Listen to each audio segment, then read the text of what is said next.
نحمدہ و نصلی علی رسول الکریم اما بعد اعوذ باللہ من الشیطان الرجیم بسم اللہ الرحمن الرحیم ان المتقین فی جنات و عیون آخذین ما آتاہم ربہم انہم کانوا قبل ذلک محسنین کانوا قلیلا من اللیل ما یہجعون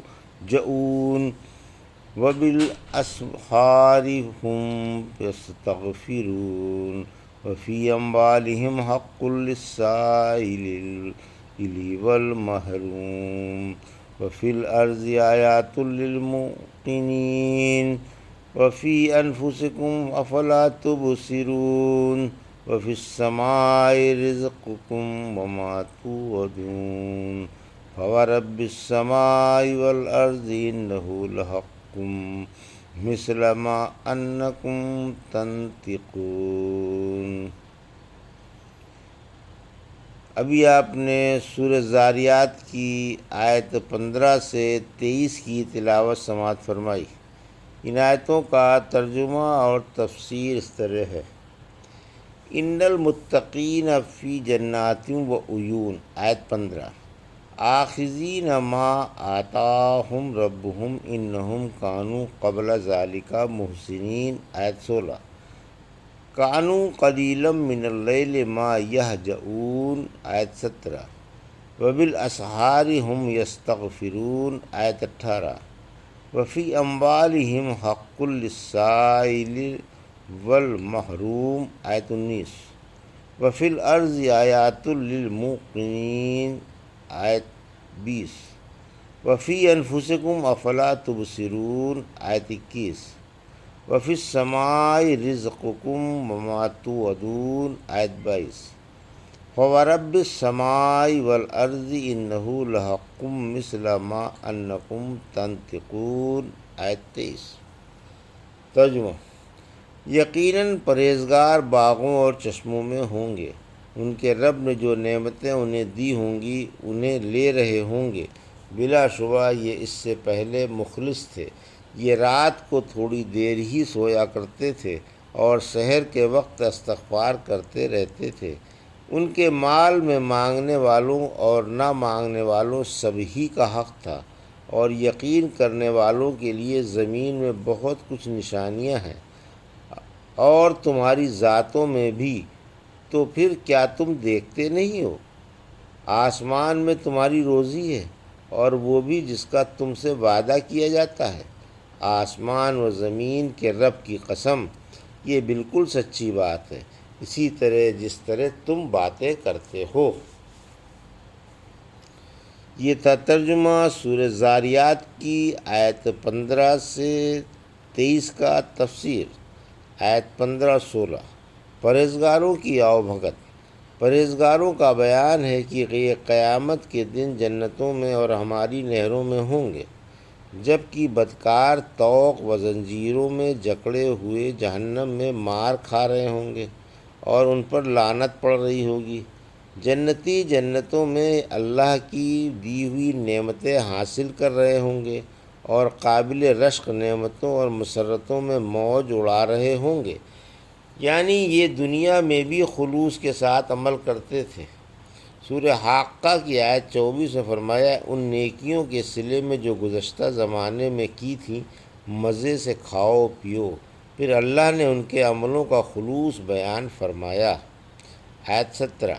یعنی رات کو بہت کم سویا کرتے تھے، کوئی رات ایسی بسر نہ کرتے تھے جس کے کچھ حصے میں اللہ کی یاد نہ کر لیتے ہوں، خواہ اول میں یا درمیان میں یا آخر میں۔ بہرحال رات کے کسی نہ کسی حصے میں نوافل ضرور پڑھ لیتے تھے۔ یہ کوئی ایسی رات نہیں ہوتی تھی جس میں یہ صبح تک سوتے رہیں اور تہجد نہ پڑھیں۔ تہجد کا بیان۔ عبداللہ بن سلام رضی اللہ تعالیٰ عنہ فرماتے ہیں، جب رحمت عالم صلی اللہ علیہ وسلم مدینہ منورہ تشریف لائے تو لوگ آپ سے ملاقات کے لیے ٹوٹ پڑے، میں بھی ان میں سے تھا۔ جب میں نے آپ کا چہرہ مبارک دیکھا تو بھانپ لیا کہ یہ چہرہ چھوٹے شخص کا نہیں ہے۔ سب سے پہلے جو حدیث میں میں نے سنی وہ یہ تھی کہ آپ فرما رہے تھے لوگوں کھانا کھلاؤ، صلہ رحمی کرو، سلام کا رواج دو، اور رات کو اٹھ کر جب لوگ سو رہے ہوں نماز پڑھو، سلامتی سے جنت میں چلے جاؤ گے۔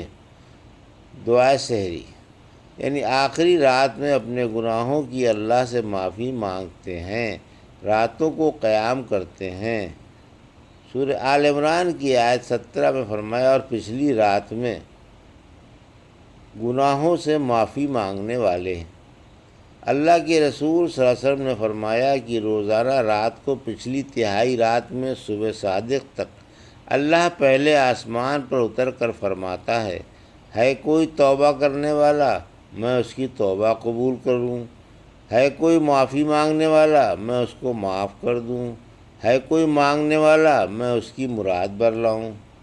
آیت 19، اللہ والوں کے مال میں سب کا حصہ ہے۔ جب اللہ والوں کی یہ صفت بیان کی کہ وہ راتوں کو بیدار رہتے ہیں اور اپنے لیے استغفار کرتے رہتے ہیں، تو دوسری یہ صفت بیان کی کہ ان کے مال میں سب کا حصہ ہے، وہ لوگوں کے حقوق نہیں بھولتے، زکوٰۃ بھی نکالتے ہیں، خیرات بھی کرتے ہیں، حسن سلوک بھی کرتے ہیں اور صلہ رحمی بھی۔ یعنی ان اللہ والوں نے اپنے مال میں ایسے ایک مقرر حصہ مانگنے والوں کے لیے مقرر کیا ہوا ہے۔ سائل مشہور ہے، جو لوگوں سے سوال کرتا ہے اس کا حق ہے۔ رحمت عالم صلی اللہ علیہ وسلم نے فرمایا سائل کا حق ہے خواہ وہ گھوڑے پر سوار ہو کر آئے۔ محروم کی تفسیر، محروم وہ ہے جس کا بیت المال میں کچھ حصہ نہ ہو، نہ اس کا کوئی پیشہ ہو اور نہ کاریگر ہو کہ اپنی روزی پیدا کر سکے۔ زمین کا ہر ذرہ خالق کو پکار رہا ہے۔ آیت 20، یعنی یقین والوں کے لیے زمین میں بھی بہت کچھ قدرت کے نشانات موجود ہیں جو خالق کی عظمت اور غلبے والی قدرت پر دلالت کرتے ہیں۔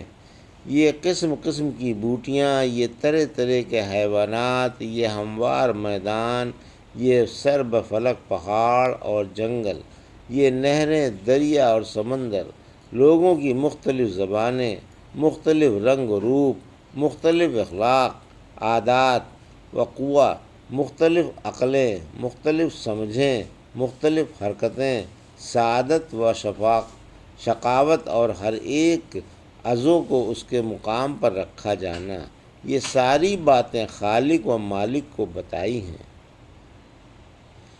اسی لیے اللہ نے فرمایا کہ آیت 21، خالق کا ثبوت اپنے اندر ہی جھانک کر دیکھ لو، تم اپنے نفسوں میں کیوں غور نہیں کرتے؟ اگر تم اپنے نفسوں پر غور کرو گے تو تم کو اللہ کے عجیب و قدرت کا یقین آ جائے گا اور تمہیں اس کی صنعت و کاریگری کا کرشمہ معلوم ہو جائے گا۔ آیت 22، جنت آسمان میں ہے، یعنی آسمان سے بارش ہوتی ہے جس سے تمہاری روزی پیدا ہوتی ہے، آسمان ہی میں وہ چیزیں جس کا تم سے وعدہ کیا گیا ہے، یعنی جنت بھی آسمان ہی میں ہے اور تمہاری روزیاں بھی آسمان ہی سے اترتی ہیں۔ آیت 23، اللہ کی قسم قیامت و جزا برحق ہے۔ اللہ نے اپنی عزت والی ذات کی قسم کھا کر یقین دلایا کہ اس نے ان سے جو قیامت کا اور زندگی بعد الموت کا اور جزا کا وعدہ کر رکھا ہے وہ برحق ہے، جو ضرور پیش آنے والا ہے، جس میں بال برابر بھی شک کی گنجائش نہیں ہے۔